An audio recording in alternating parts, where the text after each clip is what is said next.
Shalom saudara, waktu cepat ketemu lagi kita. Dan kita semua sedang berlomba ya sebetulnya. Ayo kita bikin suatu perlombaan. Siapa yang paling kudus di antara semuanya sini? Materinya Tuhan berikan, waktunya Tuhan berikan. Yang jadi pertanyaan adalah, siapa mau berlatih? Siapa mau bertumbuh? Siapa mau berbuah? Di khotbah terakhir saya pernah menyinggung tentang dua Injil ya. Yaitu Injil keselamatan dan Injil kerajaan. Kalau Injil keselamatan kita bicara tentang Yesus lahir, mati, bangkit. Batas itu aja. Tapi kalau Injil kerajaan, dia ada satu poin yang ditambah. Yesus lahir, mati, bangkit, dan datang kembali. Ya, dalam operasional gereja, sepanjang memberitakan keselamatan bagi manusia, bahwa manusia dipersiapkan untuk kudus, agar supaya ketika Sang Pangeran yang kudus itu datang menjemput, manusia kedapatan layak untuk masuk perkawinan anak domba. Ya. Jadi gereja dipanggil untuk mempersiapkan jemaatnya. Dan kegiatan gereja hanya bersifat internal ya. Injil keselamatan itu yang disampaikan. Bagaimana kita jadi kudus, bagaimana kita selamat, bagaimana kita layak. Tapi di detik-detik terakhir ini, kita butuh Injil kerajaan. Kenapa? Dia akan datang kembali. Dan kita harus paham siapa yang datang itu. Kita harus mengerti siapa dia. Pengertian kita tentang dia menyebabkan bagaimana kita menyikapinya kedatangan dia yang kedua kali itu. Saya nggak ragu lagi, kita semua sini sudah bertumbuh, kita sini semua semangat untuk hidup kudus, kita semua sini ini. Tetapi, bagaimana respon kita dengan kedatangan dia? Itu satu poin lagi yang mesti dibenahi di akhir zaman ini ya. Jadi,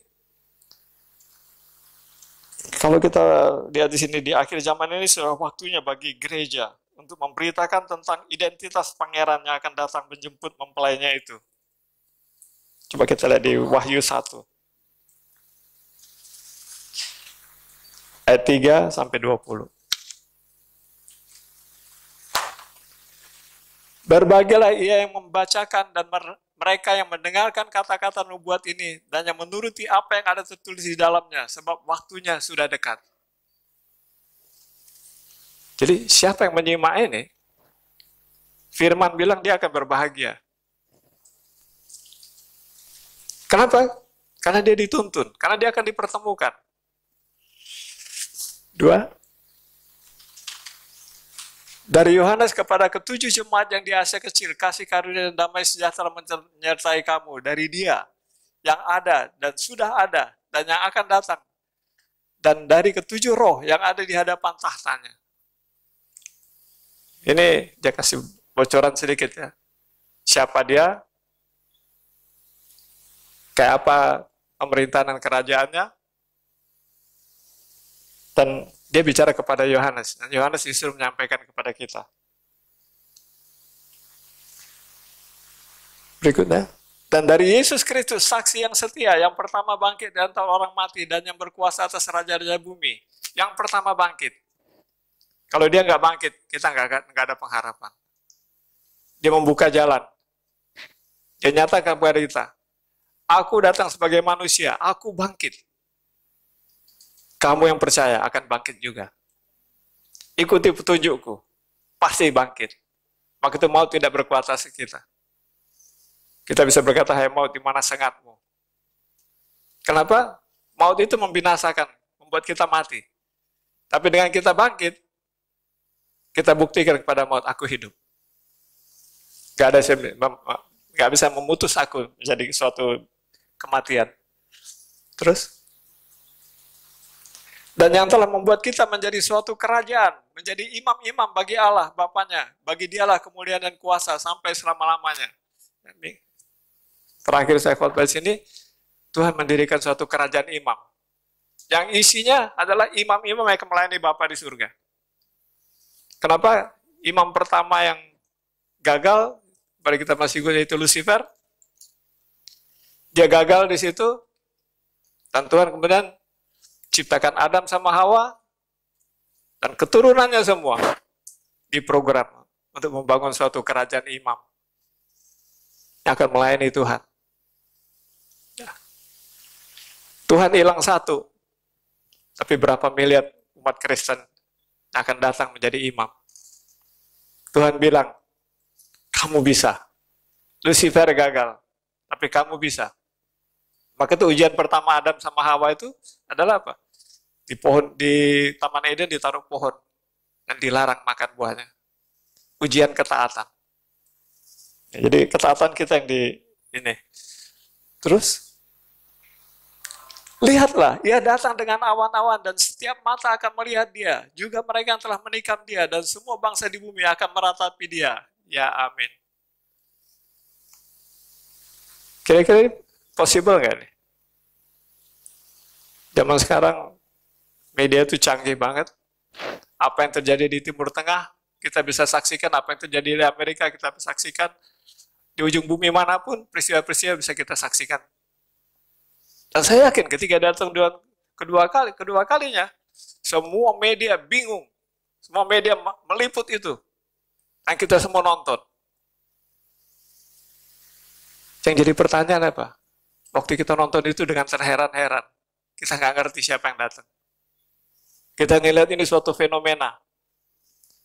Padahal yang datang raja di atas segala raja, yang maha kuasa, surga turun ke bumi membawa pasukan orang-orang kudusnya, dan dia berencana menjemput kita untuk mempermuliakan kita.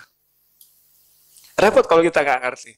Repot kalau kita heran-heran. Waduh, ini fenomenal. Apa yang terjadi ini segala macam. Padahal semua udah dijelaskan di dalam firman. Dia akan datang kedua kali menjemput mempelainya. Yesus yang ada di Nazaret itu tukang kayu. Mati dengan hina di kayu salib. Menderita. Kalau di Yesaya dikatakan dia dikira orang kena tulah, padahal dosa kita lah yang dipikulnya. Gak berharga dia di kayu salib itu. Seperti penjahat. Lemah seperti anak domba. Tapi ketika dia datang untuk kedua kalinya, waspada. Dia datang dengan segala kemuliaannya, dengan segala kuasa, dengan segala potensi. Dia turun dengan apa yang dia miliki di surga. Dan bila semua orang mengerti, akulah pemiliknya. Aku yang berkuasa. Semua harus tunduk kepada aku. Bayangin kalau di surga, di hadapan Bapa itu tua-tua aja yang orang-orang yang udah kudus-kudus itu tersungkur di hadapan Tuhan. Berapa banyak di antara kita ketika dia datang kedua kali kita tersungkur. Kita melihat kemuliaannya. Yohanes saja waktu dia bicara sama Yohanes di Pulau Patmos, Yohanes tersungkur. Kalau kita ngerti siapa dia, betul-betul kita akan tersungkur. Kenapa? Apa yang selama ini aku pelajari, apa yang selama ini aku pahami, datang dan aku lihat dengan mata kepalaku. Ya kita lihat kayak ada kasus di mana ada anak kecil, dia selalu bicara Jokowi. Nah suatu hari Jokowi datang ke kampung dia teriak, dia begitu antusias, dia kejar Jokowi sampai Jokowi turun dari mobil dan terima dia. Sangat berharga di mata Jokowi. Karena anak itu betul-betul merindukan dia. Bayangkan dengan Bapa di surga. Kalau kita seperti anak kecil tadi, kita tunggu kapan kita bisa ketemu dia. Oh, kita mengidolakan dia, kita ngefans sama dia berat. Dan suatu hari dia muncul. Apakah kita nggak akan bersorak-sorak, nggak akan melonjak karena kegirangan? Karena orang yang begitu berharga, orang yang begitu bernilai di mata kita, muncul di depan kita. Inilah sikap jemaat yang harus dibangun ya. Ketika dia muncul, itu yang paling berharga, itu yang paling kita tunggu-tunggu. Terus, aku adalah Alfa dan Omega, firman Tuhan Allah, yang ada dan yang sudah ada, dan yang akan datang, yang maha kuasa. Jadi dia memperkenalkan ya, aku nih dari dulu sudah ada. Tetap ada, dan sampai kapanpun selalu ada. Artinya apa? Tidak ada kematian di dia. Dan dia menawarkan itu kepada kita, hidup kekal itu. Dengan satu catatan, taatlah. Terus, aku Yohanes, saudara dan sekutumu dalam kesusahan, dalam kerajaan, dan dalam ketekunan, menantikan Yesus. Lihat ya, Yohanes bilang dia dalam kesusahan. Kenapa? Karena kita belum berjumpa dengan dia. Karena adalah sangat wajar kalau saat ini kita dalam kesusahan. Semua akan berubah 180 derajat ketika kita berhadapan muka sama muka sama dia. Ketika dia datang, mari ikut aku.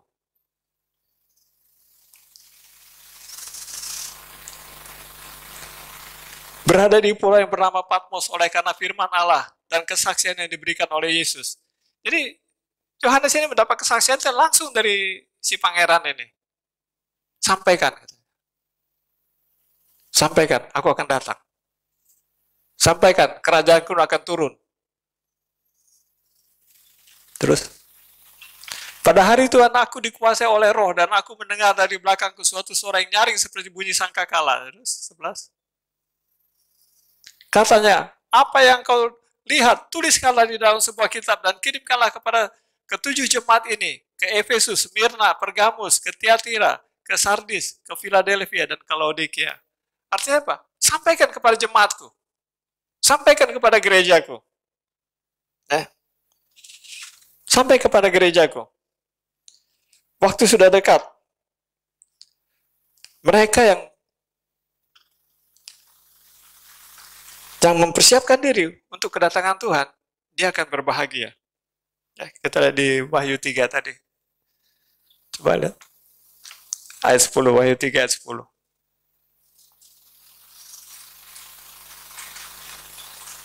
Karena engkau menuruti firmanku untuk tekun menantikan aku, maka aku pun melindungi engkau dari hari pencobaan yang akan datang atas seluruh dunia untuk mencobai mereka yang diam di bumi. Ini pesan ini. Artinya hari pencobaan sungguh-sungguh ada. Dan datang ke seluruh bumi. Kita kebagian nggak? Kalau kita nggak kebagian, dia nggak bilang, aku akan menyertai kamu. Maka aku pun melindungi engkau dari hari pencobaan yang akan datang. Artinya kita mengalami masa itu. Ya, hari pencobaan itu sungguh-sungguh ada. Dan itu di era kita. Dan dia bikin janji, aku akan menyertai kamu.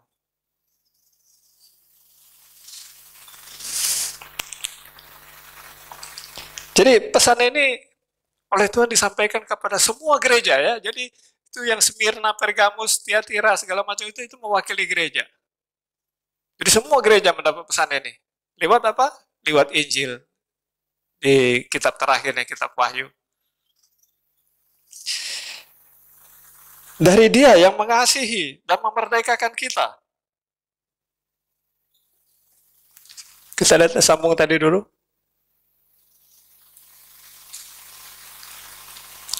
Tadi sampai ayat berapa tadi? Yang pertama, Wahyu 1. Pada hari Tuhan aku dikuasai oleh roh dan aku mendengar dari belakang terus 11, 12. Lalu aku berpaling untuk melihat suara yang berbicara kepadaku dan setelah aku berpaling, tampaklah kepadaku 7 kaki dian dari emas. 13. Dan di tengah-tengah kaki dian itu ada seorang serupa anak manusia berpakaian jubah yang panjangnya sampai ke kaki dan dadanya berlilikan ikat pinggang dari emas. Si Yohanes diizinkan untuk dapat bocoran penglihatan itu. Siapa itu yang ngomong? 14. Kepala dan rambutnya putih bagaikan bulu yang putih metah dan matanya bagaikan nyala api. Orang yang matanya nyala itu punya kuasa. Dan kakinya mengkilap bagaikan tembaga membara di dalam perapian, suaranya bagaikan desau air bah. 16. Dan di tangan kanannya ia memegang 7 bintang, dan dari mulutnya keluar sebilah pedang tajam, bermata 2, dan wajahnya bersinar-sinar bagaikan matahari. Kemuliaan. 17. Ketika aku melihat dia, tersungkurlah aku di depan kakinya, sama seperti orang mati. Tetapi ia meletakkan tangan kanannya di atasku, lalu berkata, jangan takut, aku adalah yang awal dan yang akhir. Dia yang gak bisa mati, berkenan akan datang kepada kita. Nah, karena kemuliaan yang luar biasa, otomatis kita akan tersungkur. Tapi dia bilang tidak. Aku mengasihi engkau, jangan takut. Secara naluri kita akan tersungkur. Yohanes saja yang sahabat Yesus, ketika ini Yesus yang muncul, dia tersungkur. Kenapa? Yesus muncul dalam kemuliaan. Yesus muncul dalam bentuk yang sesungguhnya ya. Bukan bentuk manusianya, bentuk kealahannya.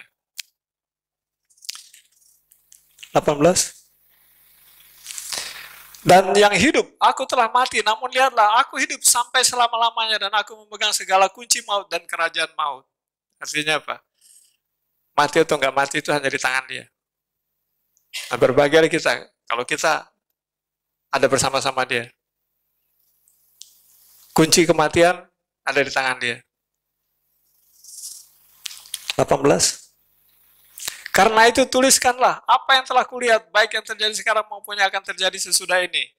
Dia mengingatkan kita, ini loh, nanti suatu hari akan datang kembali dengan segala kemuliaanku dan ceritakan kepada jemaatku bahwa itu adalah aku. Terus, dan rahasia ketujuh bintang telah kulihat pada tangan kananku, dan ketujuh kaki dian emas itu, ketujuh bintang itu ialah malaikat ketujuh jemaat, dan ketujuh kaki dian itu ialah ketujuh jemaat ya. Jadi sini dia bilang apa? Dari dia yang mengasihi dan memerdekakan kita. Apa maknanya? Dia mengasihi kita dan dia memerdekakan kita. Kita sekarang orang merdeka? Amin. Orang merdeka biasanya independence ya. Tapi kalau rumus merdeka di kekristenan beda. Justru karena merdeka, kita dependent. Kita bergantung. Kita dimerdekakan dari apa? Kita dimerdekakan dari ikatan. Bisa nggak kita melepaskan diri kita dari ikatan? Kita dimerdekakan dari dosa. Bisa nggak kita melepaskan diri kita dari dosa? Maka itu dalam pelayanan pelepasan dikatakan apa? Jika roh jahat diusir daripadamu, itu tandanya bahwa kerajaan Allah telah datang kepadamu.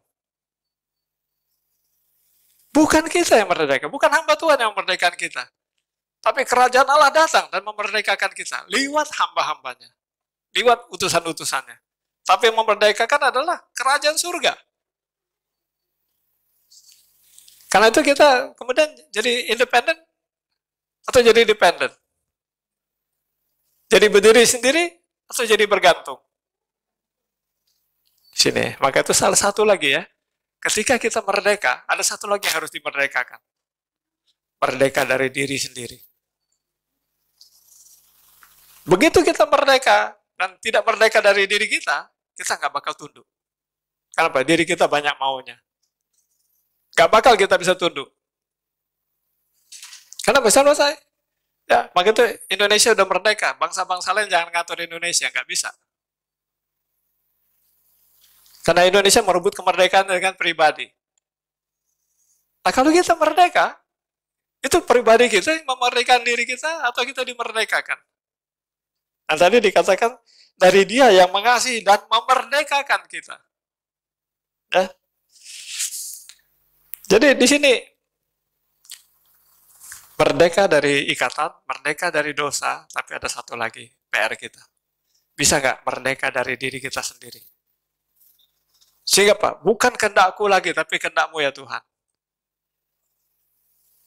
Aku mengetahui rancanganku mengenai engkau itu rancangan keselamatan, bukan rancangan kecelakaan, untuk berikan kepadamu masa depan yang penuh harapan. Itu kehendak dia. Bukan kehendak manusia. Ya. Dan di sini, Pernah nggak kita dengar tentang apa sabat, perhentian? Sabat, perhentian. Apa maksudnya itu perhentian? 7 hari, ya. 7 hari kerja. 6 hari Tuhan bekerja, hari ketujuhnya stop. Dan Tuhan ngajar kita. 7 hari kamu kerja, hari ketujuhnya stop. Berikan kepadaku.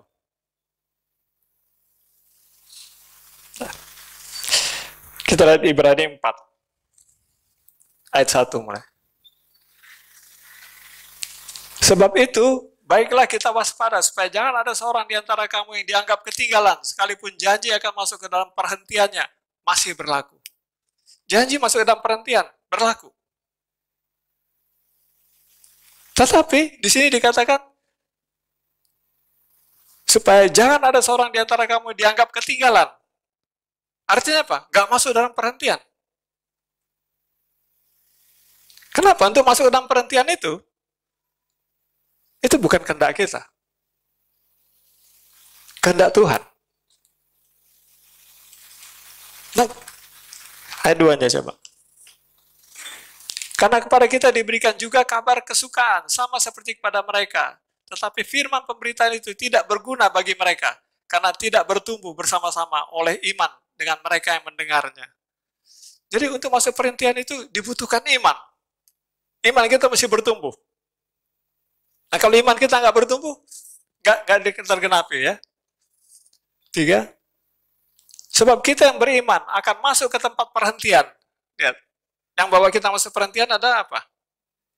Iman. Iman membawa kita masuk dalam perhentian.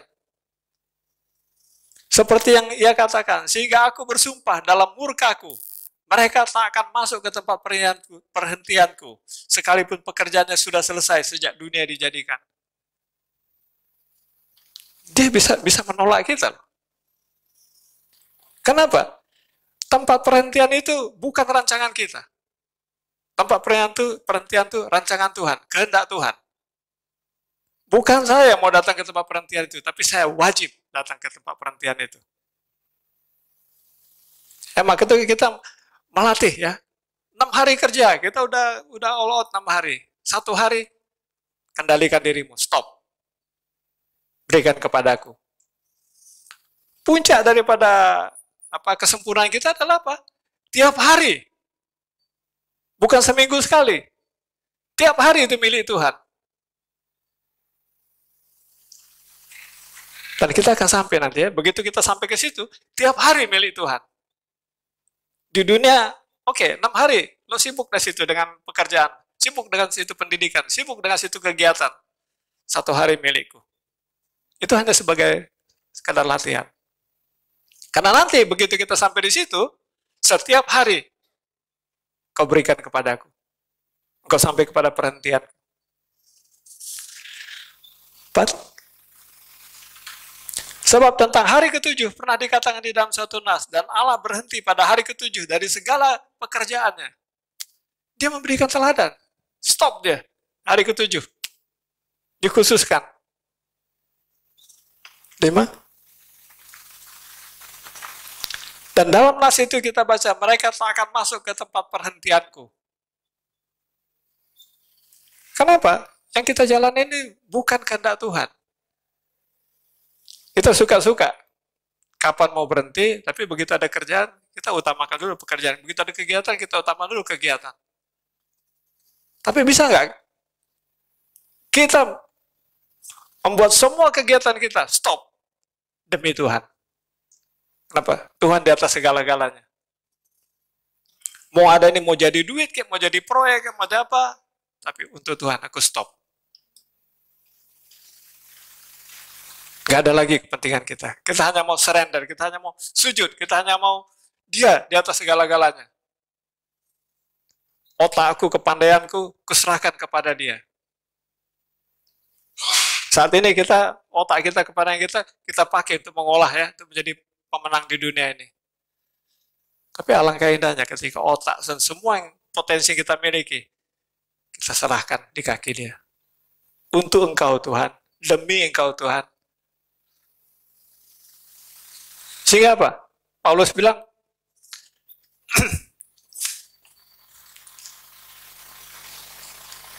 dia orang ahli Taurat, dia orang Farisi, dia bangsa Roma, itu semua kemuliaan. Tapi apa? Semua aku anggap sampah ketika aku menemukan Tuhan.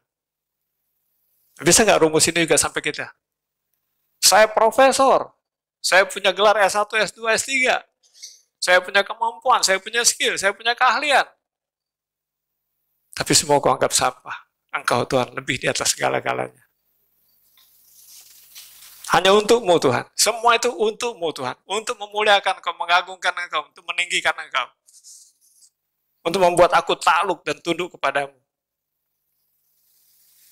Aku belajar tinggi-tinggi bukan untuk mandiri. Tapi aku belajar tinggi-tinggi untuk mengerti bahwa Engkau mulia, bahwa Engkau besar.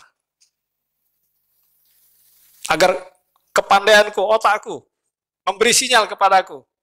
Itulah yang paling berharga dalam hidup ini. Gak ada hal lain. 6. Jadi sudah jelas bahwa ada sejumlah orang akan masuk ke tempat perhentian itu, sedangkan mereka yang kepada lebih dahulu diberitakan kabar kesukaan itu tidak masuk karena ketidaktaatan mereka. Waspada yang ketidaktaatan. Waktu itu Adam sama Hawa diujinya dengan ketaatan. Taruh pohon di Taman Eden. Tapi lihat ya, kodrat manusia, Adam kalah. Sampai mesti muncul Adam kedua. Anak Allah mesti datang. Anak Allah mesti kasih tunjuk kepada kita caranya hidup taat. Anak Allah memberikan kepada kita petunjuk bagaimana jadi menang. Bagaimana jadi imam. Bagaimana bisa menjadi imam agung. Imam agung itu adalah mereka yang akan bertemu dengan Bapa. Dan imam agung kita, sesuai dengan perjanjian Melkisedek, dia memberi contoh. Lihat, aku manusia, sungguh-sungguh manusia turun ke bumi. Aku mampu jadi imam agung. Kamu akan melakukan apa yang aku lakukan, bahkan lebih. Kalau aku manusia bisa, kamu juga bisa. Aku buktikan bahwa apa yang kuperintahkan tidaklah sulit bagi seorang manusia. Kunci 1, mau taat atau tidak taat. Terus, sebab itu ia menerapkan pula suatu hari, yaitu hari ini. Ketika ia setelah sekian lama berfirman dengan perantaran Daud seperti kata di atas, pada hari ini, jika kamu mendengar suaranya, janganlah keraskan hatimu. Kenapa? Daging kita lebih banyak bicara. Tapi Tuhan mau menuntun kita, Tuhan mau menggembalakan kita. Dan dia bilang apa? Oke, kamu boleh kepandaian, kamu boleh segala hikmat, kamu boleh segala sesuatu keahlian. Tapi hari ini kalau aku bicara, ngertilah bahwa aku yang terbaik.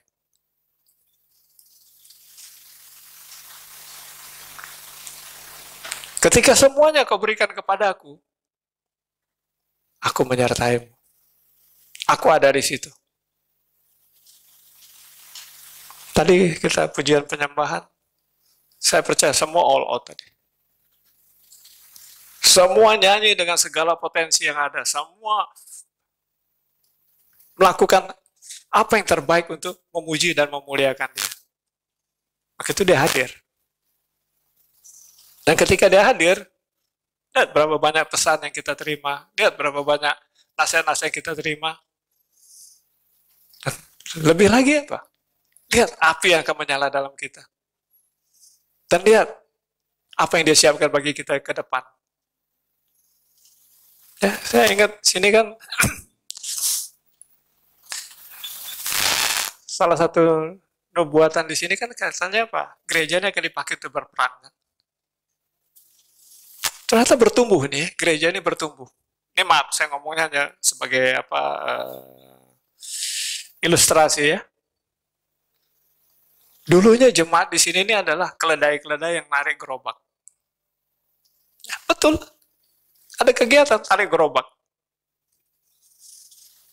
Kemudian Tuhan berpikir lain. Enggak. Mereka lebih mulia. Aku akan menjadikan mereka kuda-kuda perang. Bukan keledai lagi. Yang akan menarik kereta-kereta perang. Jadi nggak heran ya. Yang semua melentai mentalnya keledai, nggak lanjut di sini. Silahkan cari tempat yang mentalnya keledai. Tapi yang mau tinggal di sini, engkau akan jadi kuda perang dan engkau akan menarik kereta perang. Mentalmu harus siap ke situ. Engkau harus siap untuk melaksanakan itu semua. Karena itu kehendakku. Nah, saya lihat ya, semua sini berjuang. Salah satu bukti kita mengalahkan diri kita sendiri adalah apa? Yang tadinya nggak mau angkat tangan jadi angkat tangan. Yang tadinya nggak nari jadi nari. Itu diri kita sendiri yang kita kalahkan. Untuk apa? Agar kita bisa dipakai oleh dia. Agar kita bisa utus, agar kita layak, agar kita memenuhi kriteria yang dia minta. Dan jelas dia bilang, kamu akan menjadikan kuda-kuda perang. Kuda perang itu harus larinya kuat, dia harus berhadapan dengan panah-panah yang terbang, dia harus menarik kereta perang, dia harus bisa dikendalikan oleh yang mengendalikannya. Banyak resiko. Kalau dia lari sembarangan, kereta kudanya bisa terbalik.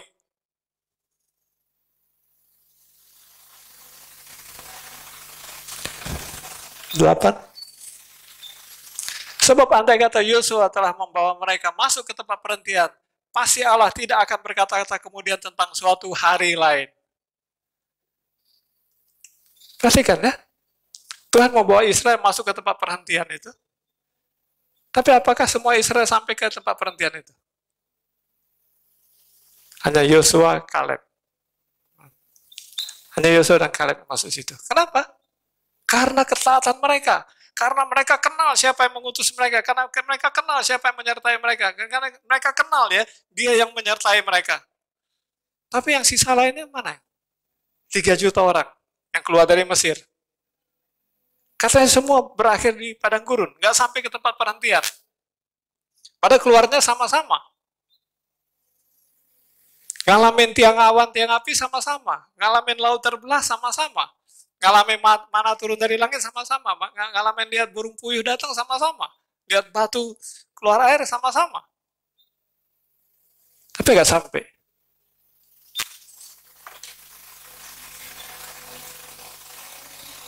Kita berdoa ya, agar kita semua sini sampai ke tempat perhentian yang sesungguhnya. Kita nggak gugur, kita nggak kalah di padang gurun. Jangan sampai kita nggak masuk ke Kanaan itu. 9. Jadi masih tersedia suatu hari perhentian, hari ke-7 bagi umat Allah. Tuhan bilang apa? Ayo berlatih terus, berlatih terus. Lakukan hari ke-7 itu untuk aku.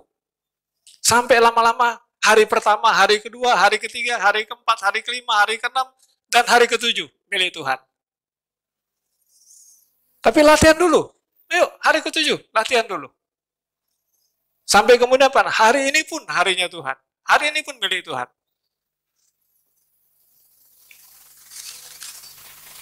Kita lihat berapa banyak dari kita kan. Ketika ada sesuatu untuk Tuhan, kita kemudian apa? Oh, saya masih punya kegiatan lain, masih punya gini. Ketika Nuh panggil orang, ayo naik ke bahtera. Oh, aku masih urusan anakku kawin. Oh, aku masih urus dombaku, sapiku mesti dilatih.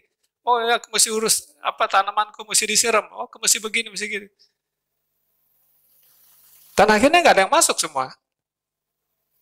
Kenapa? Ada akunya di situ.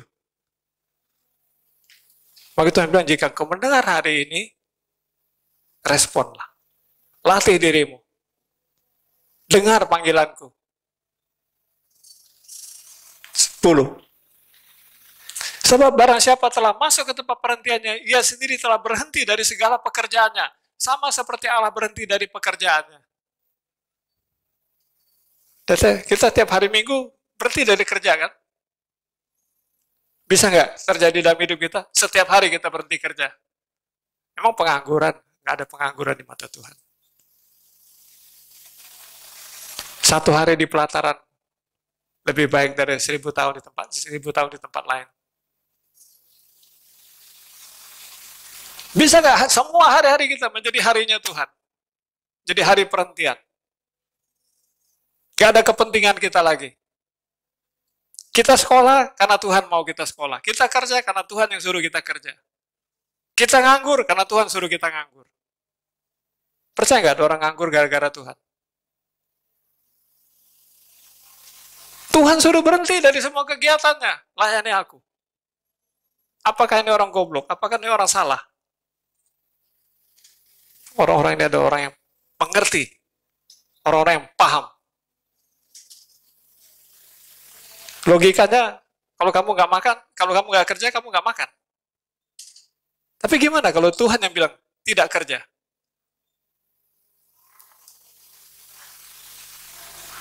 Mental kita siap nggak untuk itu? Saya yakin tuh murid-murid Yesus itu punya keluarga, punya anak, punya istri. Ketika mereka ikut sama Yesus, anak istri ditinggalin nggak? Terus siapa yang cari makan? Siapa yang jadi imam di keluarganya? Siapa yang ngurus rumah tangganya? Tapi ada nggak kita dengar kita, oh, mertuanya Petrus mati, atau anaknya Petrus narkoba, ada nggak kita? Nah, ada kan? Semua terpelihara.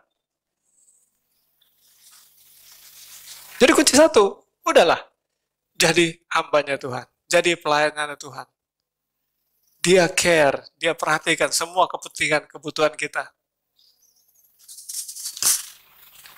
11.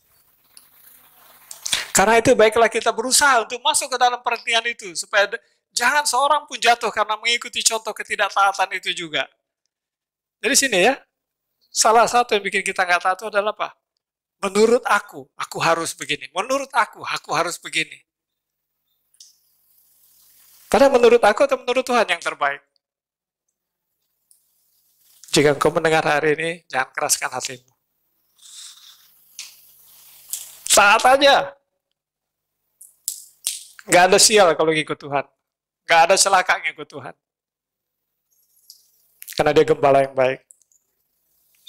12. Sebab firman Allah hidup dan kuat dan lebih tajam daripada pedang bermata dua manapun, yang menusuk amat dalam sampai memisahkan jiwa dan roh, sendi-sendi dan sumsum. Ia sanggup membedakan pertimbangan dan pikiran hati. Teliti banget. Gak ada tersembunyi. Dokter operasi bisa bikin kesalahan, bisa salah potong. Tapi Tuhan gak bakal. Sempurna. Segala keputusannya, segala pertimbangannya sempurna. 13. Dan tidak ada suatu makhluk pun yang tersembunyi di hadapannya, sebab segala sesuatu telanjang dan terbuka di depan mata Dia, dan kepadanya kita harus memberikan pertanggungjawaban. Gimana caranya? Dengan hidup taat. Hidup taat. Kenapa? Tuhan hanya mau satu. Dia mau peluk Anda dan saya. Dan dia berikan rumus-rumus untuk bisa sampai kepada dia. Layak untuk dipeluk. Kalau kita taat, digenapi. Yang bikin kita nggak bisa memeluk dia dan dia nggak bisa memeluk kita adalah ketidaktaatan kita.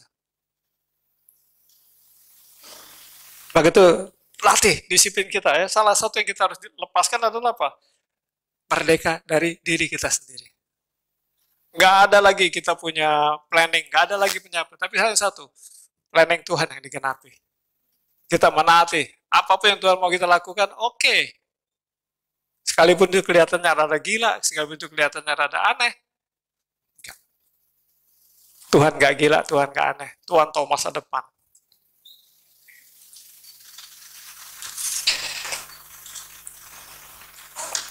Jadi di situ tadi kita bilang kan, kita merdeka karena kerajaan Allah datang kepada kita.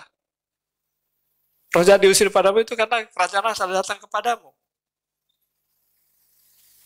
Bukan karena gagah perkasa kita. Maka itu begitu kita sudah merdeka, kita jadi tergantung kepada Tuhan. Ya ini bedanya sama merdeka di dunia kan, kalau merdeka kita lepas, nggak tergantung siapa-siapa. Tapi di dalam Injil, begitu Anda bilang Anda merdeka, Anda bergantung penuh kepada Dia. Di sini dikatakan, yang mengumpulkan kita dalam suatu kerajaan imam bagi Allah Bapa. Kita dikumpulkan untuk menjadi imam-imam yang akan melayani kekal sampai selama-lamanya di surga. Satu kerajaan itu bukan terdiri dari satu orang. Terdiri dari ribuan orang. Satu kota aja ribuan orang, apalagi satu kerajaan. Dan semuanya statusnya imam. Dan Tuhan hanya bilang satu, aku bawa kamu untuk melayani Bapakku. Kira-kira mulia nggak posisi ini? Tapi berapa banyak kita interest untuk posisi ini? Kalau ada pengumuman penerimaan PNS, berebut-rebut orang itu. Kenapa? Itu wilayah yang bagus. Nah kalau udah berapa? Ini aku buka lowongan untuk jadi imam. Berapa banyak yang mau daftar? Kagak ada duitnya kan? Iya, berapa banyak yang mau daftar? Kenapa? Kita lihat kedagingan kita tuh selalu diinikan ke materi, selalu diinginkan ke keinginan daging.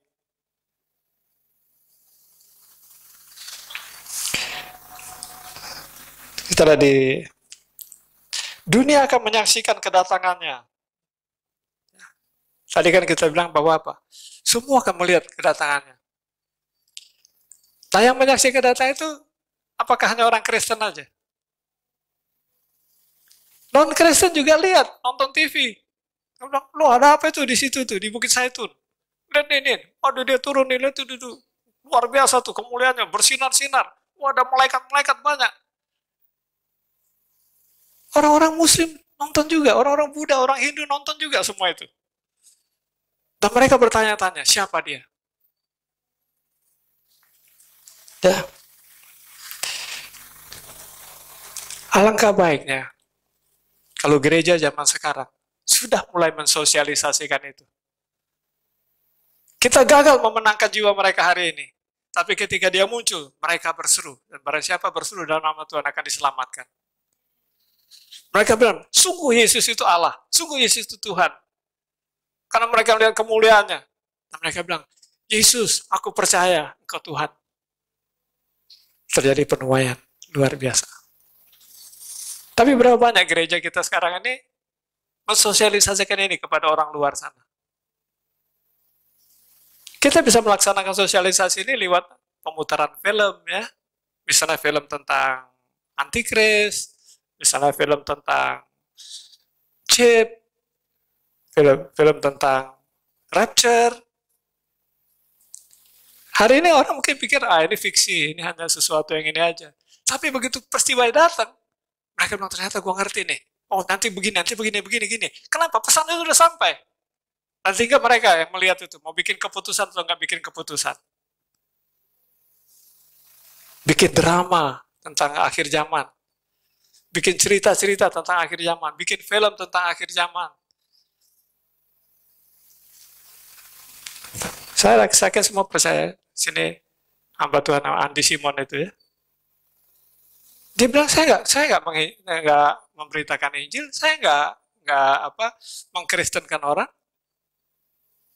Tetapi setiap orang disembuhkan, dia bilang itu, Yesus menyembuhkan engkau, Yesus mengasihi engkau. Dia memperkenalkan siapa Yesus. Nama Yesus sudah tersirat di dalam orang-orang itu. Tinggal kapan bikin keputusan. Nah, ketika Yesus muncul, oh benar dia yang nyembuhin aku. Nah, mereka akan berseru. Ini salah satu misi gereja yang dilakukan saudara Andi Simon ini. Dia memperkenalkan Yesus kepada dunia.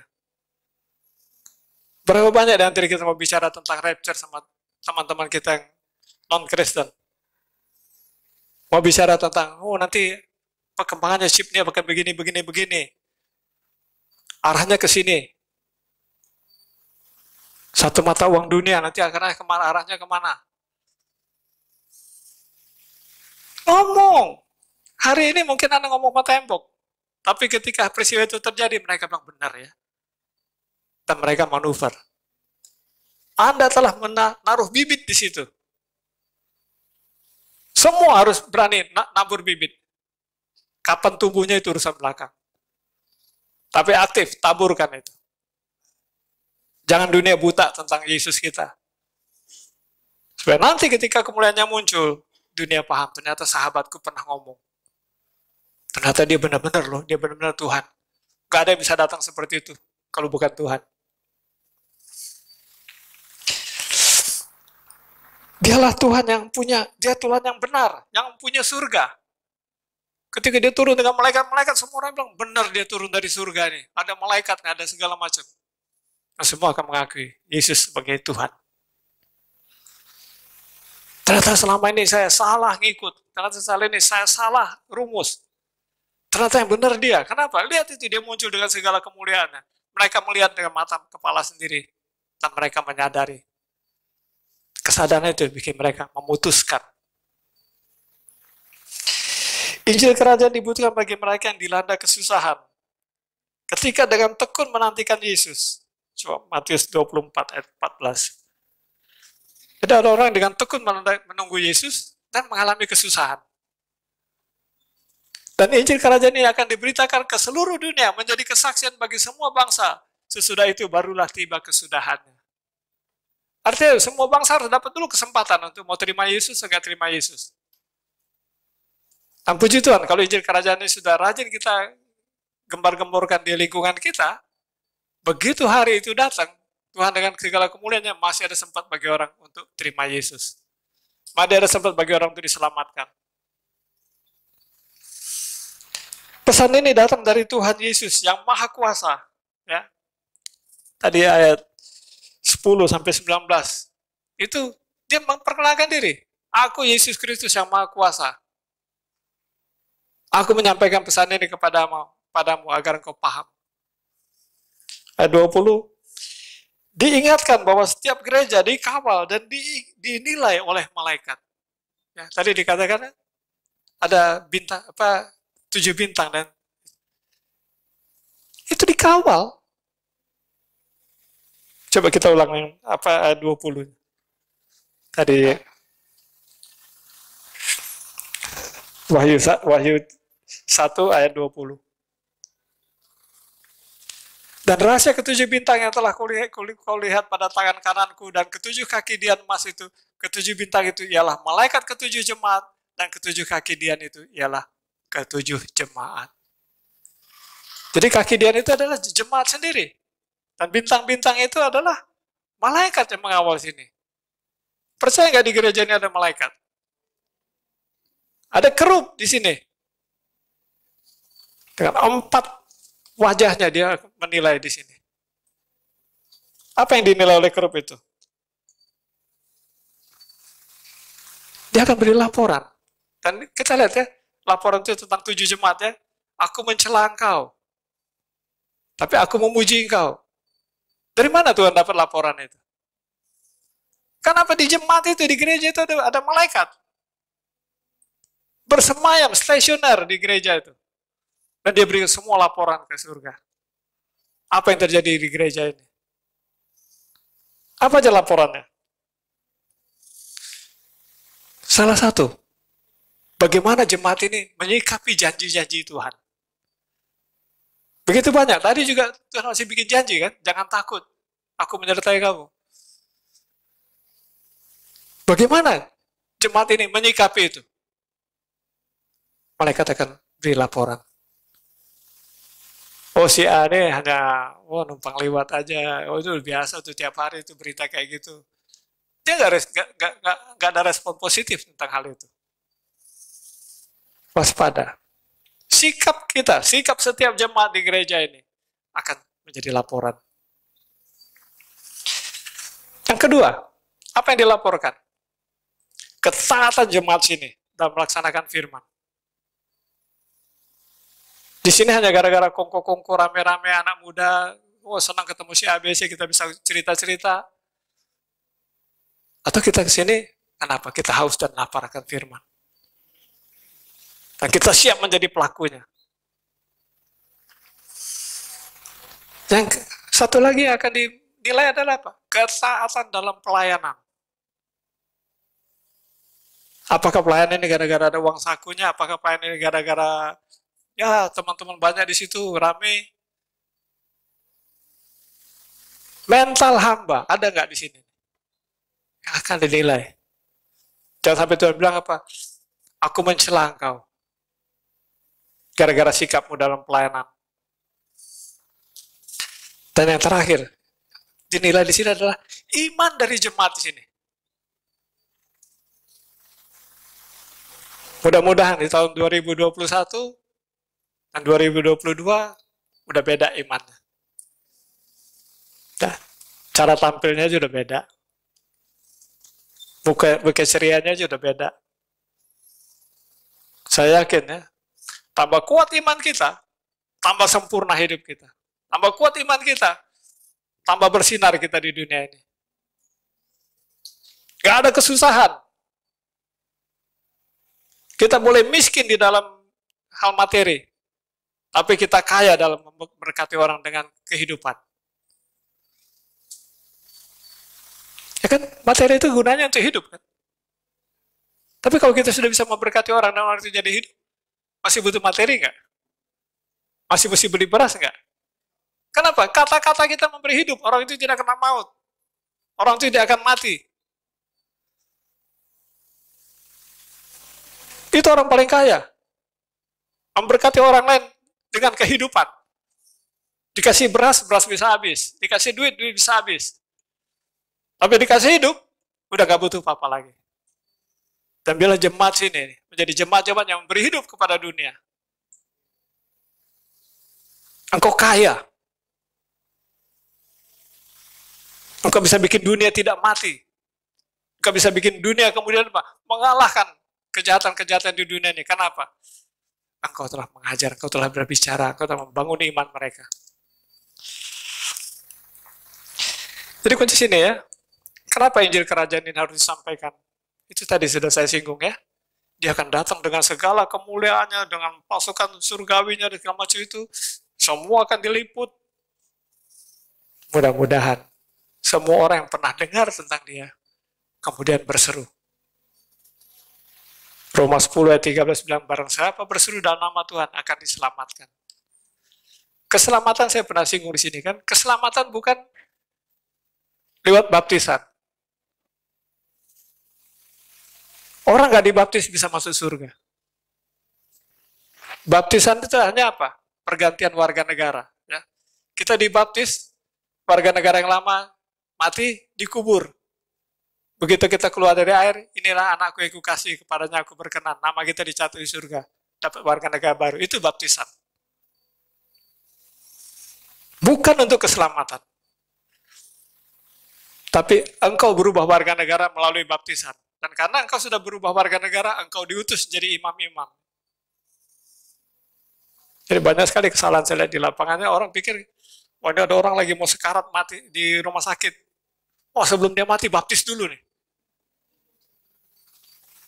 Percuma, kalau untuk selamat doang suruh dia berseru.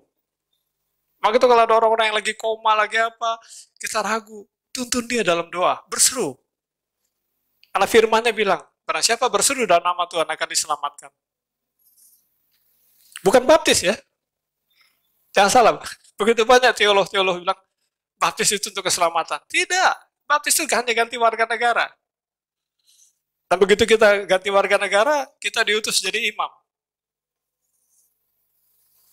Nah, saya pernah kupas di sini kan imam-imam berdasarkan Melkisedek. Kenapa? Kita bukan orang Lewi, kita bukan keturunan Harun. Bagaimana mau jadi imam? Kenapa? Melkisedek telah membuka jalan bagi kita. Dan siapapun yang percaya kepada dia, aku mengutus kamu menjadi saksiku di Yerusalem, seluruh Yudea, Samaria, sampai ke ujung bumi. Dan di sini Kisah Rasul 2 ayat 17.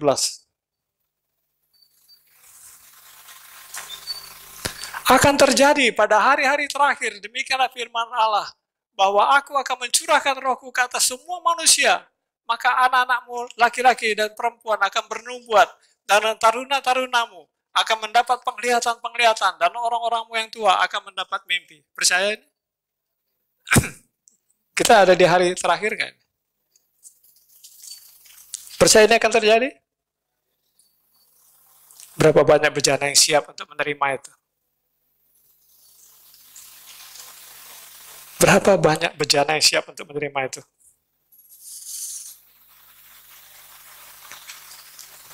Dan satu, kesusahan besar itu sungguh-sungguh ada. Kita akan mengalaminya. Pernah saya singgung dulu kan, bahwa kalau nanti kesusahan besar itu datang, kita menjalani atau kita udah diangkat?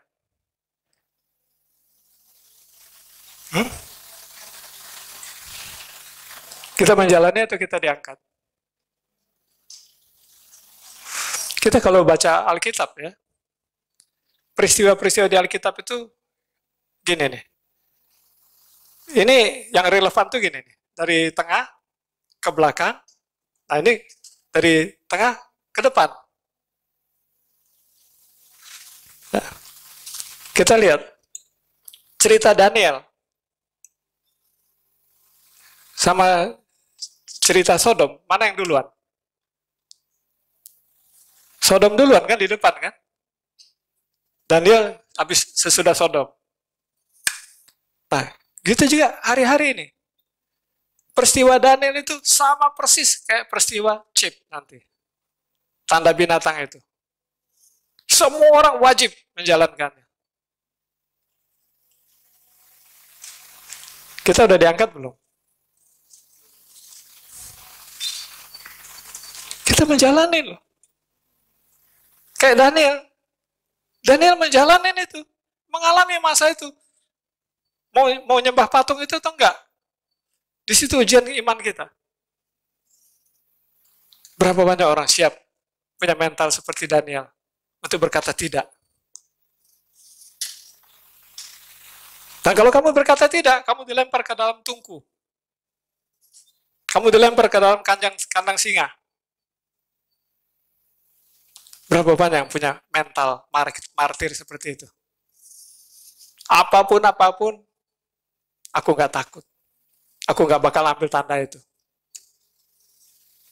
Tetapi nanti, kemudian apa? Ketika sampai ke cawan murka Allah, ya, cawan murka Allah itu tumpah di Sodom. Mundur. Tapi kalau kita ke depan, cawan murka Allah. Kan tanda binatang itu dulu, baru cawan murka Allah. Nah, semua yang terima tanda akan mengalami hari-hari sengsara. Akan mengalami murka Tuhan.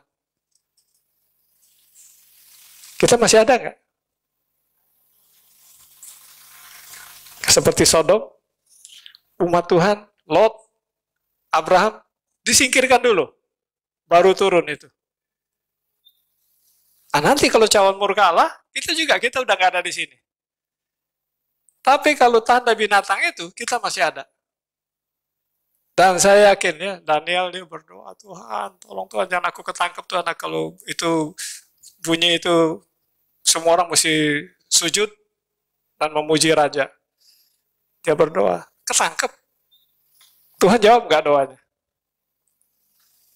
Tidak dijawab, dia ketangkep, dia digiring, bawa ke tungku itu. Tapi janji Tuhan ya dan amin. Tuhan peluk dia dalam perjalanan, masuk ke dalam api itu. Dan api itu nggak bisa bikin apa-apa dia. Raja bingung. Bisa nggak kita bertumbuh seperti Daniel gitu, sampai ke tingkat itu? Kita dilempar ke kandang singa. Singa nggak bisa gigit. Gara-gara apa? Ada malaikat bilang ini, lu berani gigit, awas. Tapi doa Daniel nggak dijawab. Dia dilempar ke kandang singa. Tapi iman dia menyelamatkan dia. Dia nggak takut. Demi Tuhan dia nggak takut. Kita harus sampai ke situ ya. Kenapa? Itu ada banyak ya. Ada materai pertama, ada materai-materai, ada sangkakala, ada segala macam itu. Itu kalau kita deretin semua, ada sebagian yang kita jalani, ada sebagian yang enggak. Tergantung. Ini bagian dari murka Allah atau bukan murka Allah. Kalau murka Allah kita udah nggak ada. Tapi yang bukan murka Allah, yang kesusahan dunia, kita jalanin. Repot kalau kita nggak punya iman. Maka itu bertumbuh terus ya, bergandengan tangan di gereja ini, api Tuhan membakar kita, membuat nyala iman kita, buat kita kemudian apa? Aku gak takut hadapin apapun. Jika Tuhan besertaku, siapa lawanku? Mental itu harus bertumbuh di jemaat sini ya. Wahyu 13 ayat 10.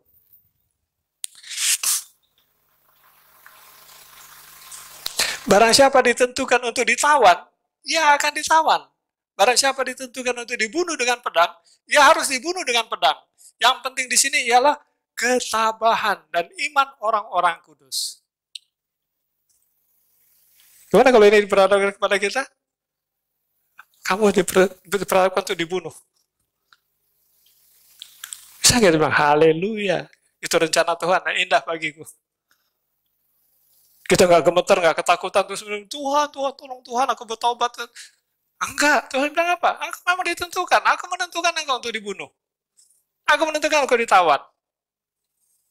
Mental kita siap nggak? Katakan, amin Tuhan, ini yang terbaik bagiku Tuhan, haleluya. Bertumbuh sampai ke tingkat itu ya.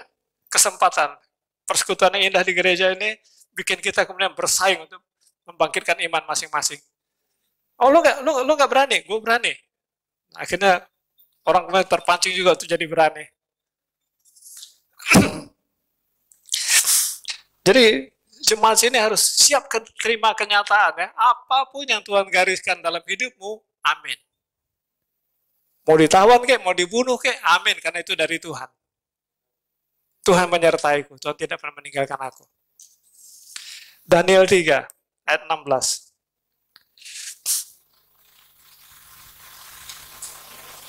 Lalu Sadrak, Mesak, dan Abednego menjawab Raja Nebukadnezar, tidak ada gunanya kami memberi jawaban kepada Tuanku dalam hal ini. Jadi mereka tuh dibilang kan, harus. Tunduk, kalau kamu saya bunuh. Ini jawaban mereka. Tidak ada gunanya kami memberi jawaban kepada Tuanku dalam hal ini. 17. Jika Allah kami yang kami puja sanggup melepaskan kami, maka ia akan melepaskan kami dari perapian yang menyala-nyala itu. Dan dari dalam tangan ya Raja. Ini nggak betul, Raja ngancem-ngancem. Bisa nggak nanti kalau kamu nggak terima chip ini, tak gorok.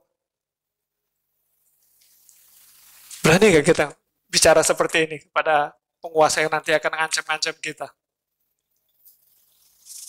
18. Tetapi seandainya tidak, hendaklah Tuanku mengetahui ya Raja, bahwa kami tidak akan memuja dewa Tuanku, dan tidak akan menyembah patung emas yang Tuanku dirikan itu. Jadi mau Tuhan mau tolong kek, Tuhan nggak tolong kek, dia nggak peduli. Kami tidak akan tunduk kepada kehendak-Mu. Tuhan mau tolong kek, Tuhan nggak tolong kek, tetap prinsip jemaat sini, aku tidak terima tanda binatang itu.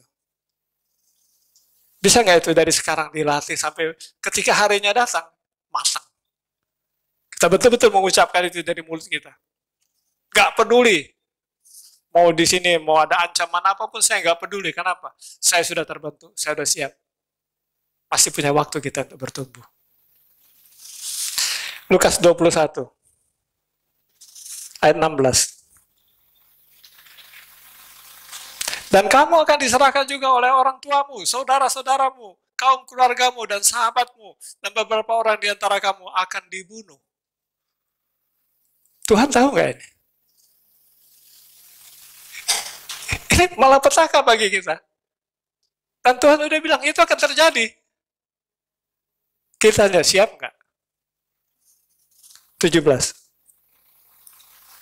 Dan kamu akan dibenci semua orang oleh karena namaku, karena engkau menyandang Kristen. 18. Tetapi tidak selai pun dari rambut kepalamu akan hilang. Akan dibunuh, akan dibenci. Tapi Tuhan bilang, tidak sehelai rambut di kepalamu akan hilang. Artinya apa? Kita utuh, kita nggak bisa binasa, kita nggak bisa hancur. Berapa banyak yang percaya di sini? Bahwa kalau ini terjadi kita, aku utuh. Nggak ada yang bisa menghancurkan aku. Matius 24, ayat 7. Sebab bangsa akan bangkit melawan bangsa dan kerajaan melawan kerajaan. Akan ada kelaparan dan gempa bumi di berbagai tempat.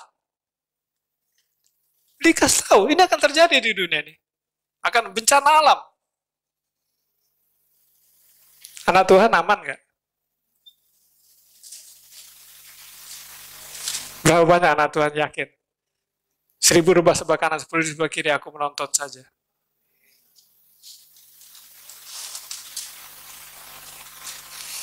Kita ngelihat kayak di peristiwa perang di Timur Tengah.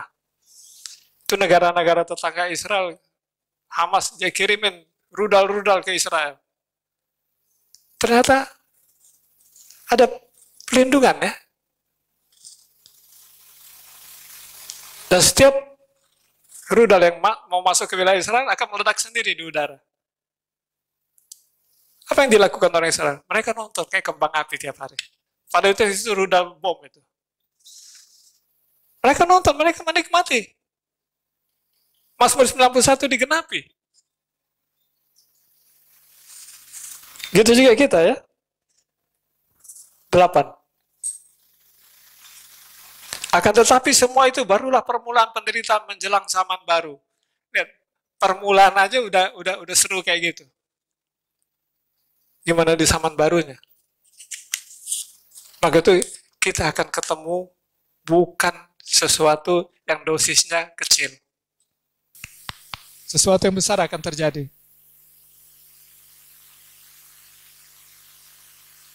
Itu baru permulaan penderitaan menjelang zaman baru. Mungkin ya, udah cukup. 9.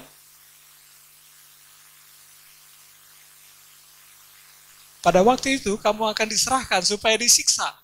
Kamu akan dibunuh dan akan dibenci semua bangsa oleh karena nama. Ini ada di depan hidung kita. Kamu akan diserahkan, kamu akan disiksa, kamu akan dibunuh. Jemaat chosen siap hadapi ini semua?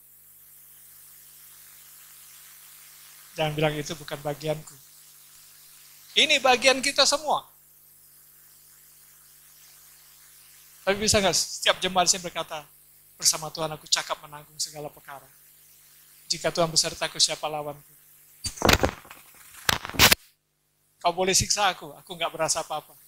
Maka itu Stefanus ketika dilempar pakai batu, dia masih bisa berdoa. Untuk keselamatan orang yang melaksanakan hukuman rajam itu. 10. Dan banyak orang akan murtad dan mereka akan saling menyalahkan dan saling membenci. Saya yakin nggak ada jemaat chosen di sini. Jemaat chosen tidak akan pernah murtad. Engkau mau dijepit, engkau mau disiksa model apapun, engkau terlatih, engkau merasakan hadirat Tuhan, engkau merasakan sungguh-sungguh Tuhan hadir, engkau merasakan hadir dia benar-benar nyata. Nah, karena dia nyata, engkau tidak ragu. Tidak selai rambutku akan hilang. 11. Banyak nabi palsu akan muncul, menyesatkan banyak orang. Lihatnya nabi-nabi palsu. Dan sekarang, laki sama laki boleh kawin, perempuan sama perempuan boleh kawin. Nggak apa-apa. Itu kan kasih. Begitu banyak pengajaran-pengajaran yang menyesatkan ya. Ya kalau udah nggak nyaman dalam satu rumah tangga, kenapa nggak cerai aja? Orang bodoh yang masih tinggal satu atap. Apakah firman bicara seperti itu? Tuhan membenci perceraian. Apa yang persatuan tidak bisa diceraikan manusia. Orang-orang yang ngajarin pengajaran kayak gini nih. Nabi-nabi palsu. Ini baru pengajaran. Belum lagi nanti dia bilang, wah sini nanti, ini Mesias, ini. Oh ini dia punya tangan ini, tangan kanan Tuhan.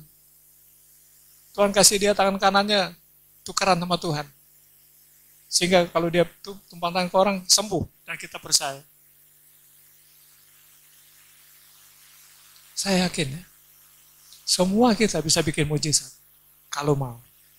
Dan iman sebesar biji sesawi, katakan kepada gunung ini, beranjak ke laut, dia akan beranjak ke laut. Kunci satu. Mau percaya nggak?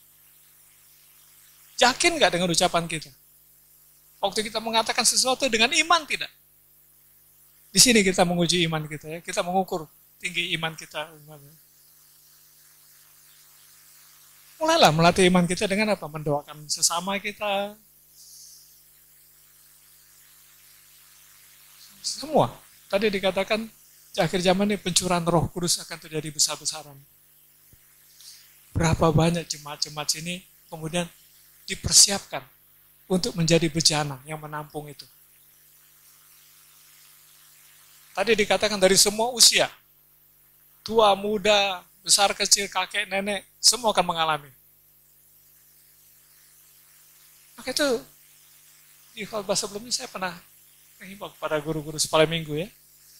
Anak-anak sekolah minggu itu bukan dikasih-kasih main kelir-kelir, kasih-kasih gambar-gambar Yesus gitu, diwarna-warnain.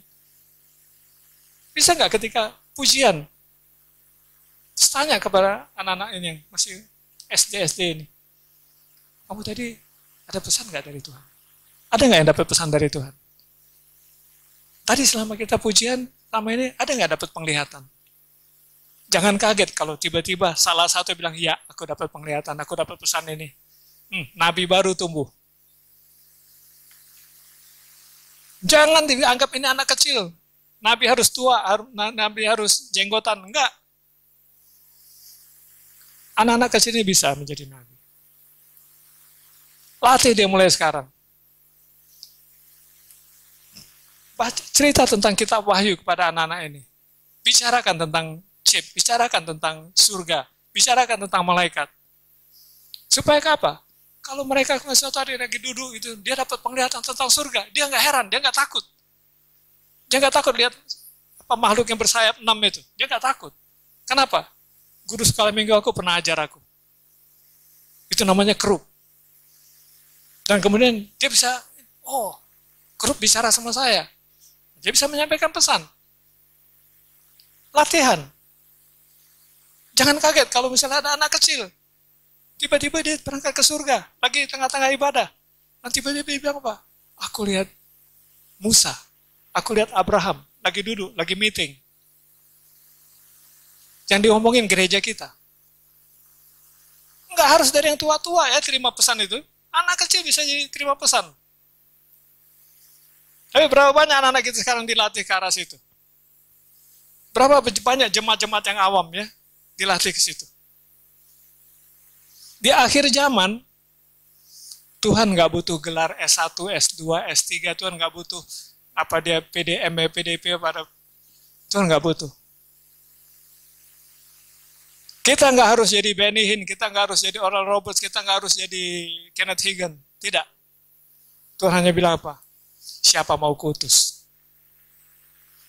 Jawaban kita sederhana. Inilah aku Tuhan, utuslah aku. Jangan kaget ya, orang-orang yang tidak tahu menahu apa-apa. Saya ngebayanginnya, katanya nanti kalau di zaman itu susah. Nggak bisa belanja, nggak bisa makan, nggak bisa beli ini, nggak bisa beli itu. Anda salah satu bejana yang menerima kuasa itu. Bayangin, ketika orang-orang mengikut Anda, saudara-saudaramu, tetanggamu ikut Anda, kekurangan air. Keluar air dari tembok. Air keluar, dan mereka minum.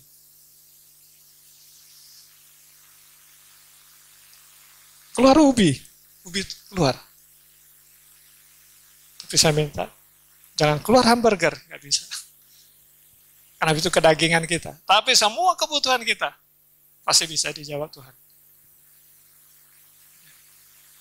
Jangan mentang-mentang punya kuasa tuh es krim keluar, nggak bisa. Kedaginganmu jalan. Tapi kebutuhan hidup kita, apapun yang kita butuhkan, mintalah. Jangan kaget ya, mana bisa turun. Saya pernah membaca di satu literatur ya, ada beberapa negara Afrika yang begitu miskin ya, dan begitu parahnya keadaan ekonominya, mereka mengalami. Mana seperti di padang gurun itu. Dan mereka makan semua, satu kampung itu makan. Semuanya sehat, yang sakit sembuh, yang lemah jadi kuat, segala macam. Dan ada ilmuwan-ilmuwan Kristiani ya, dari Amerika datang ke kampung itu, dan mereka meneliti. Ternyata kandungan yang ada dalam mana itu nggak ada di dunia. Artinya mana itu sungguh-sungguh ada. Dan bisa nggak? Jika kita nggak bisa belanja apa-apa, tiba-tiba di pekarangan kita turun mana? Mungkin nggak? Jadilah sesuai iman. Bisa. Bagi Tuhan nggak sulit. Kita mau belanja, nggak punya duit. Duit ceban di kantong. Beli barang harganya 500 ribu. Seperti Tuhan, melipat gandakan roti dan ikan. Apa sulitnya bagi Tuhan melipat gandakan kertas? Kunci satu, apakah itu menjadi kebutuhanmu? Bagi Tuhan nggak sulit. Apa yang kau butuhkan? Kalau memang itu kebutuhan, butuh duit. Duit 10 ribu, bisa dilipat gandakan.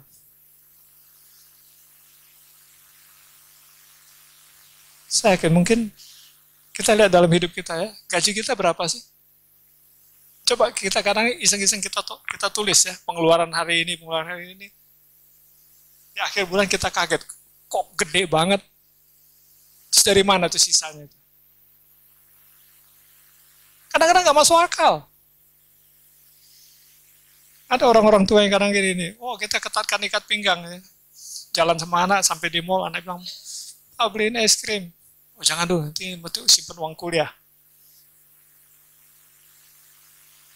Uang kuliah belakangan nih, anak masih SMP, biarin aja dah. Beliin dulu es krim tuh. Besok punya berkatnya sendiri. Tapi hari ini kita bisa melakukan kebaikan, kita bisa menyenangkan orang. Kenapa enggak? Mental kayak gini ya. Apa yang di depan kita udah mikirin. Orang-orang udah mulai mikirin, wah nanti masa kesusahan dia mulai bikin bunker supaya kalau nanti gempa bumi atau apa dia aman, dia taruh stok beras, taruh stok makanan gitu itu. Lihat ya, berapa banyak orang sudah bikin-bikin kayak gitu, karena mereka nunggu akhir zaman. Udah dari tahun kapan itu? Mungkin barang-barang yang mereka stok udah bulukan sekarang. Tuhan belum datang-datang. Udah tunggu aja sama-sama Tuhan tunggu. Begitu hari itu datang, segala kebutuhanmu, aku gembala yang baik, aku syukupi. Iman seperti itu yang kita mesti miliki ya. Tapi kunci satu, jangan punya iman seperti itu dalam ketidakkudusan. Dengan hidup kudus, iman kita bertumbuh. Dengan hidup kudus kita akan percaya. Dengan hidup kudus kita akan berkenan ke hadapan Tuhan. Dan janji-janjinya pasti digenapi. Lukas 21. Ini nomor 12 dulu. Matius 24:12. Dan karena makin bertambahnya kedurhakaan, maka kasih kebanyakan orang akan menjadi dingin. Gua udah nggak ada itu lagi. Saya senang lihat apa yang terjadi di gereja ini ya. Semua saling peduli satu dengan lain, semua bergandengan tangan. Pertahankan itu. Semua saling peduli. 13. Tetapi orang yang bertahan sampai ada kesudahannya akan selamat. Ya, saya yakin jemaat sini mampu bertahan sampai kesudahannya. Kasih tidak berubah, iman bertumbuh, takut akan Tuhan bertambah, pengenalan akan Tuhan bertumbuh. Lukas 21, ayat 23.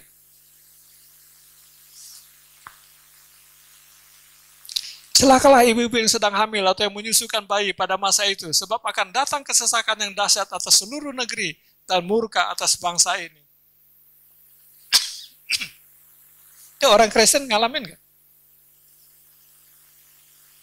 Ini bukan cawan murka Allah loh. Ini materai-materai yang dibuka. Kita menjalani. Kalau nggak punya mental, kalau nggak punya iman, Anda kalah di sini. 24. Dan mereka akan tewas oleh mata pedang dan dibawa sebagai tawanan ke segala bangsa. Dan Yerusalem akan diinjak-injak oleh bangsa-bangsa yang tidak mengenal Allah. Sampai genaplah zaman bangsa-bangsa itu. Udah digariskan bahwa apa? Semua nggak bakal tambah baik. Tapi jika Tuhan besertaku, siapa lawanku? 25. Dan akan ada tanda-tanda pada matahari dan bulan dan bintang-bintang dan bumi. Bangsa-bangsa akan takut dan bingung menghadapi deru dan gelora laut. 26. Orang akan mati ketakutan karena kecemasan berhubungan dengan segala apa yang menimpa bumi ini. Sebab kuasa-kuasa langit akan goncang. Tapi berbahagialah, kita semua ada janji Tuhan ya. Engkau tidak akan mengalaminya. Bahkan selai rambutmu pun tidak akan lepas. Aku menyertai kamu. Pegang janji Tuhan ini. Kalau kita ngelihat sesuatu yang aneh di langit, sesuatu yang aneh di dunia ini, aku ada janji Tuhan. Aku pegang janji Tuhan. Tuhanku setia. 27.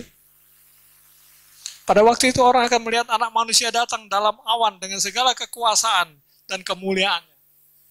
Ya, semua akan melihat situ. Maka itu sini gereja harus kemudian bilang, itu nanti bakal datang tuh namanya Tuhan. Tuhan Yesus. Dia sekarang pemegang kunci surga, siapa nggak percaya sama dia nggak sampai di surga.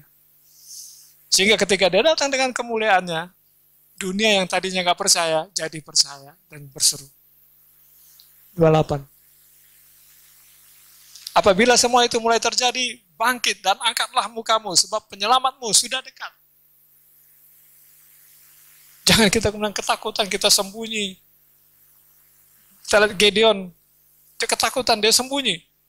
Tapi Tuhan bilang apa? Engkau pahlawanku. Beda di mata Tuhan. Tinggal satu, mau nggak? 28, 29. Lalu Yesus mengatakan perumpamaan ini kepada mereka, perhatikanlah pohon ara, atau pohon apa saja. 30. Apabila kamu melihat pohon-pohon itu sudah bertunas, kamu tahu dengan sendirinya bahwa musim panas sudah dekat. Nah, kita tanda-tanda zaman sudah mulai jelas kan? Kita ngelihatnya seperti vaksin-vaksin ini, kita ini lagi sosialisasi menuju chip. Sosialisasi aja. Kita sosialisasi untuk taat kepada penguasa. Semua harus pakai masker, naik kereta api harus swab, antigen.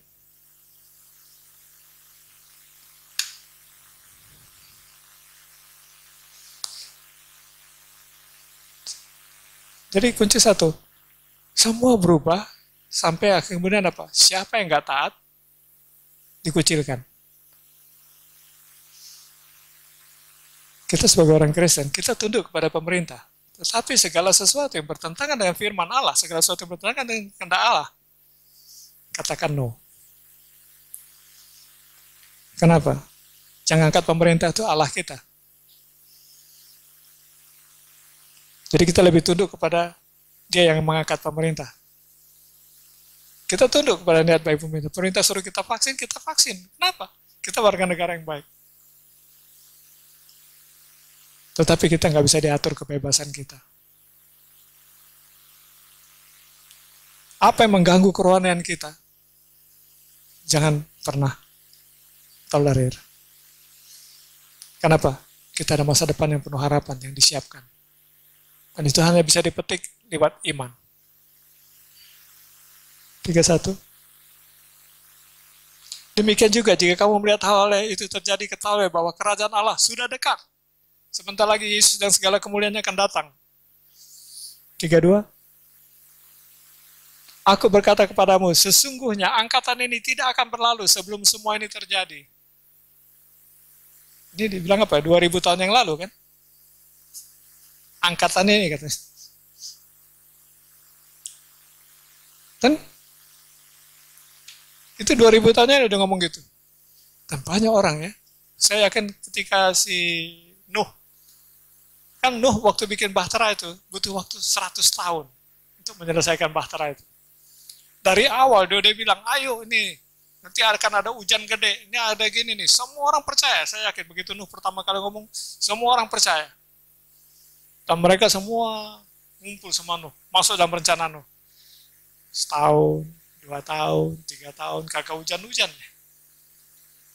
Satu persatu mulai minggat. Mendingan gue bikin gini nih. Ini ngomong kosong doang. Dan ini udah dari 2000 tahun yang lalu dia ngomongin. Berapa banyak orang sudah mundur? Dari dulu juga ngomongnya begitu. Tapi perhatikan, sesudah 100 tahun, pas waktunya Tuhan, hujan itu betul-betul datang, 40 hari. Dan airnya surut sesudah 50 hari. Dan semua binasa. Kecuali Nuh dan keluarganya yang naik ke itu. Dan lebih konyol lagi apa? Situ ada anjing, ada kuda, ada gajah, nggak mati. Karena mereka naik ke bahtera itu, tapi manusianya nggak.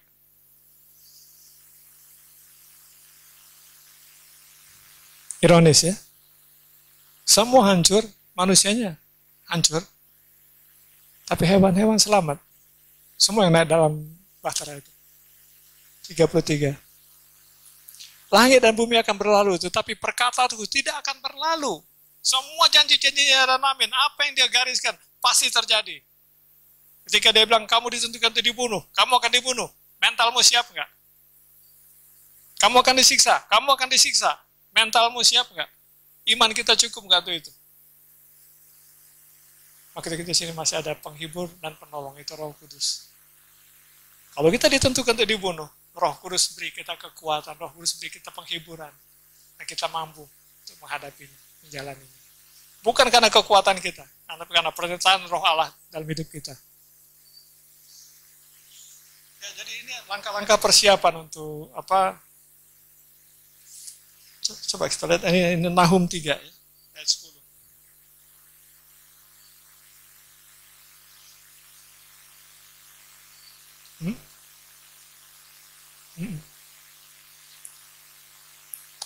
Ayat 10.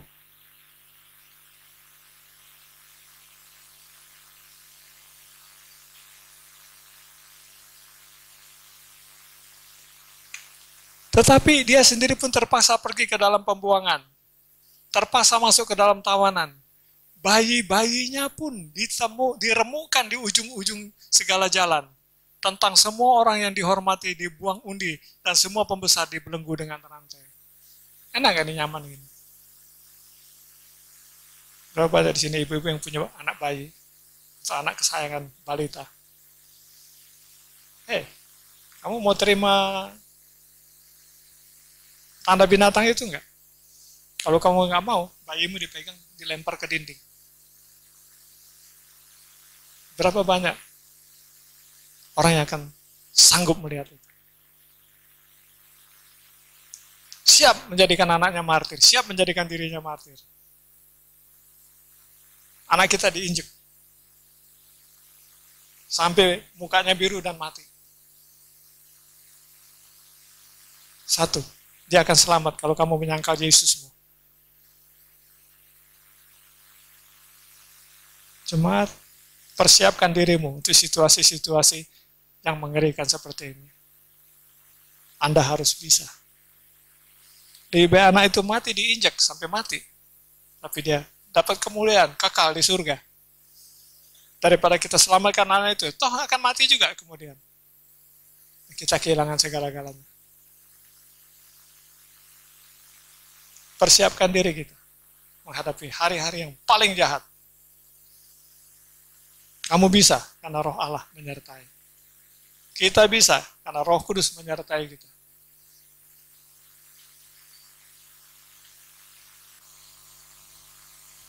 Jangan sampai kita kemudian apa? Kekekalan kita hilang gara-gara apa? Yang sementara ini.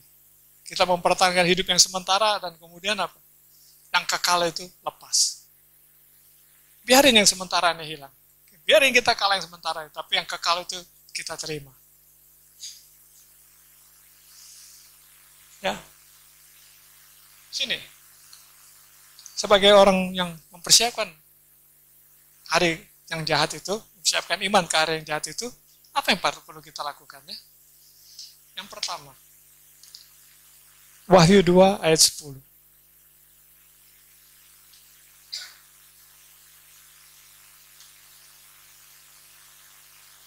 Jangan takut terhadap apa yang harus engkau derita.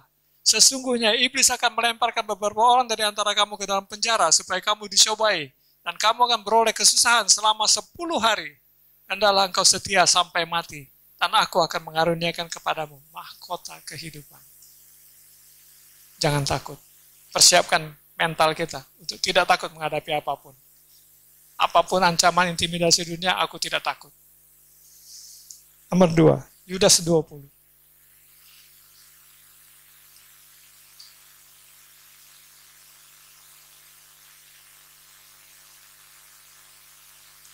Yudas ayatnya yang ke-20.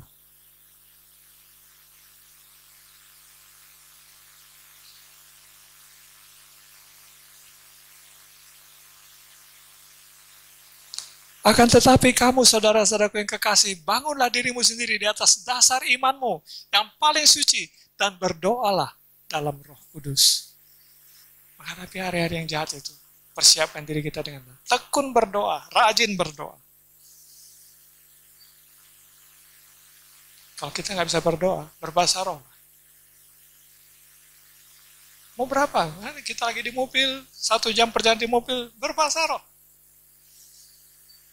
Kita lagi masak, kita nggak tahu mau doa apa, berbahasa roh, roh berdoa. Ada banyak hal yang kemudian terjadi terobosan-terobosan di luar sana. Tekun berdoa agar iman menjadi kuat. Lukas 2 ayat 19.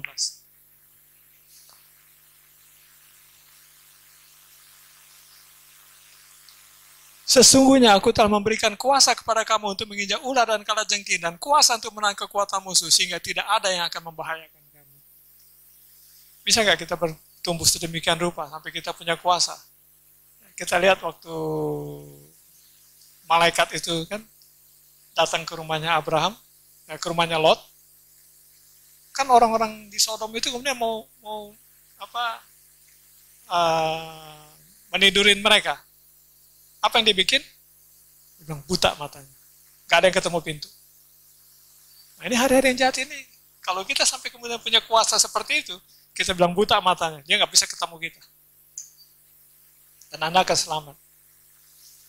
Tapi benar gak kita punya iman untuk bertumbuh sampai ke tingkat itu? Kolose 2 ayat 16.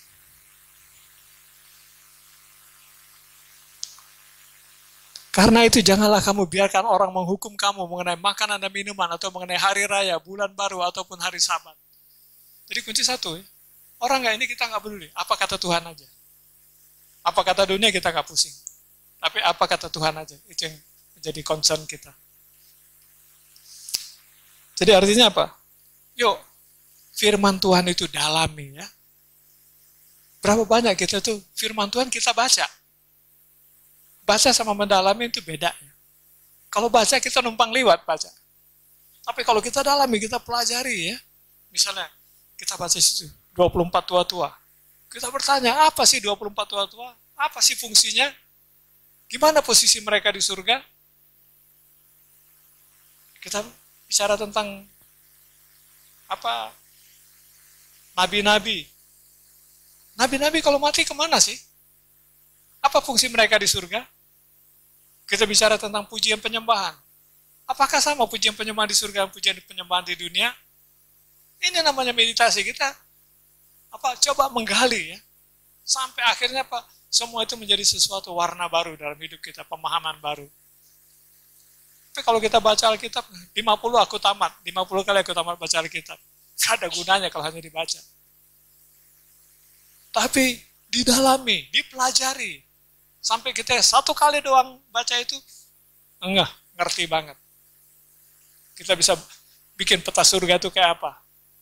Sistem organisasi surga itu kayak apa. Matius 6 ayat 25.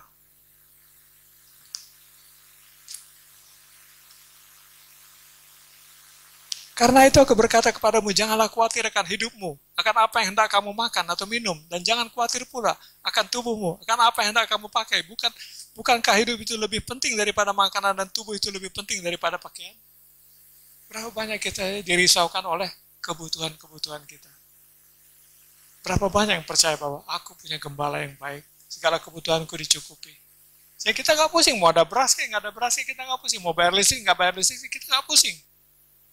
Kunci satu, aku percaya dia mencukupi kebutuhan. Berapa banyak? Saya yakin di sini jemaat sini banyak pernah mengalami mujizat ya. Ditegur PLN tiba-tiba kebayar. Mesti bayar sekolah anak tiba-tiba ada dananya. Entah dari mana.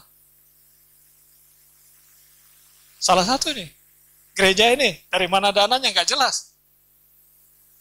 Tapi ada. Lihat gereja ini berdiri.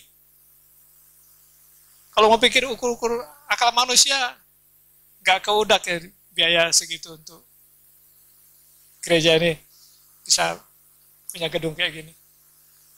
Kenapa? Karena Tuhan. Maka itu nggak usah pusing. Apa yang kau butuhkan, aku siapin, kata Tuhan. Yang penting itu adalah kebutuhan, bukan keinginan. Ya.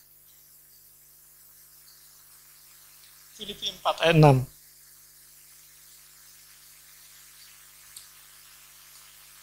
Jangan hendaknya kamu khawatir tentang apapun juga, tetapi nyatakan dalam segala hal keinginanmu kepada Allah dalam doa dan permohonan dengan ucapan syukur. Kalau ada kebutuhan, bilang sama Tuhan, aku butuh, aku mesti bayar uang sekolah, Tuhan, aku butuh bayar listrik, Tuhan, aku mesti begini, aku mesti begitu. Amin. Nyatakan dengan ucapan syukur. Niscaya segala sesuatu akan dipenuhi. Nomor 5. Kalau masa sengsara itu datang, bisa nggak kita semua udah terbentuk? Kita jalanin dengan ikhlas. Kenapa? Ini memang sudah dirancang Tuhan. Tuhan ada di situ. Hari itu harus datang. Tapi jika Tuhan besertaku, siapa lawanku? Di dalam Kristus aku cakap menanggung segala perkara. Sehingga apa? Kita nggak ditakutkan oleh cerita-cerita nanti begini, nanti begitu itu. Tapi kita jalan. Jika Tuhan besertaku, siapa lawanku? Masuk. Dengan berani. Hadapi. Kita nggak harus menyelesaikan persoalan, tapi kita harus hadapi persoalan. Urusan penyelesaiannya itu urusan Tuhan. Wahyu 12 ayat 11.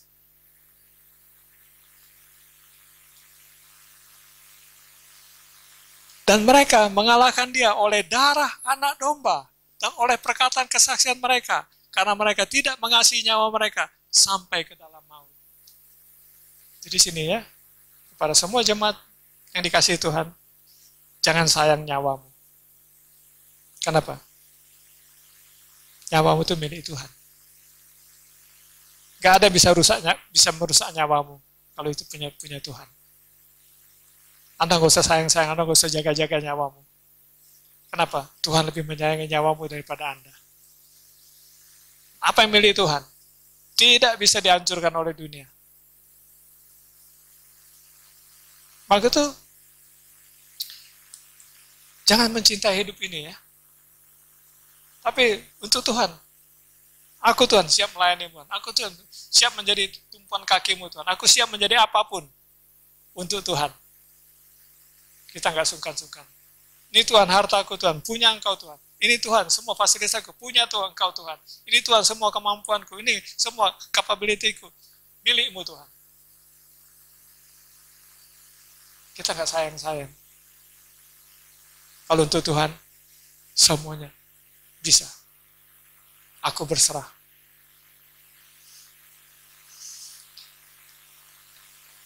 Jadi di sini ya, tadi kita sudah sampai kepada ini bahwa hari-hari yang jahat itu sudah depan hidung. Kita akan menjalaninya. Ada bagian-bagian yang jahat itu adalah bagian yang akan kita jalani. Tapi bisa nggak kita menjalani bersama-sama Tuhan? Dengan satu catatan. Bagian yang menjadi murka Tuhan, kita udah nggak ada. Mungkin ini bisa memberikan kita semangat baru ya. Bagian yang menjadi bagian murka Tuhan, itu bukan bagian kita. Tapi untuk hari-hari yang jahat yang akan datang, kita ada di situ. Tapi jika Tuhan besertaku, siapa lawanku? Bersama Tuhan aku cakap menanggung segala perkara. Yuk, saya menantang jemaat di sini. Bulatkan imanmu, tekadmu, sampai engkau nggak takut apapun lagi. Kenapa? Semua itu sudah diceritain. Tapi endingnya kita tahu bagaimana. Ngerti kalau endingnya kita nggak tahu. Tapi kalau kita udah tahu endingnya, jalanin aja sesuai dengan skenario. Indah pada waktunya. Amin.